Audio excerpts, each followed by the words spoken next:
अब हम आते हैं सेंट्रोसोम पर।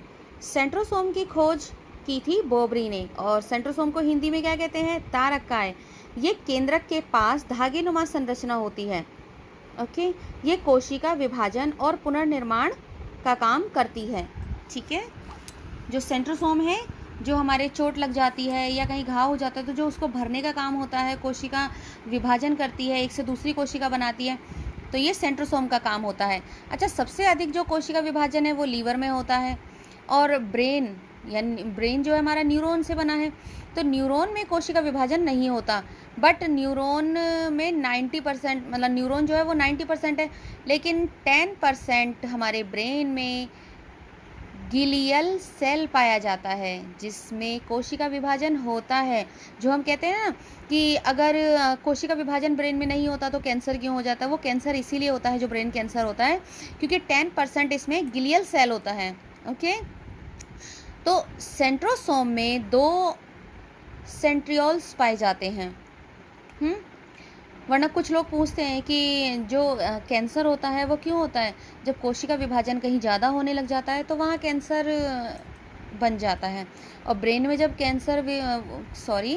कोशिका विभाजन नहीं होता तो इसमें कैंसर कैसे हो सकता है? क्योंकि इसमें 10% गिलियल सेल पाया जाता है। इस बात को हमेशा ध्यान रखिएगा। ठीक है, आगे हम अपने नेक्स्ट पॉइंट पे आते हैं, सेंट्रोसोम। सेंट्रोसोम देखिए, इसकी आकृति यहाँ दिखाई दे रही है। सेंट्रोसोम 2 सेंट्रियोल्स, हाँ जी, सेंट्रोसोम में 2 सेंट्रियोल्स पाए जाते हैं। अब हम नेक्स्ट पॉइंट पे आते हैं, एंडोप्लाज्मिक रेटिकुलम। सॉरी, मैंने आपको जो चित्र दिखाया वो एंडोप्लाज्मिक रेटिकुलम का था, क्षमा चाहती हूँ। जिसे हिंदी में बोलते हैं अंतःप्रद्रव्य जालिका। यह आंतरिक कंकाल का काम करती है, यही हमारे सेल को बना के रखती है, अंदर कंकाल का काम करती है। जैसे हमारी बॉडी को जो हमारा कंकाल है एक स्ट्रक्चर देता है, इसी टाइप से ये भी हमारे सेल को एक स्ट्रक्चर देता है। ये आंतरिक सहायता प्रदान करता है। और जो एंडोप्लाज्मिक रेटिकुलम है ये 2 प्रकार की होती है।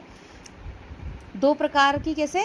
एक स्मूथ और एक रफ। जैसे ये चित्र में दिखाई दे रहा है जिसमें हमने ये बिंदियां बनाई हुई हैं, डॉट डॉट, तो ये डॉट डॉट होते हैं राइबोसोम की वजह से, जो कि रफ साइड होती है।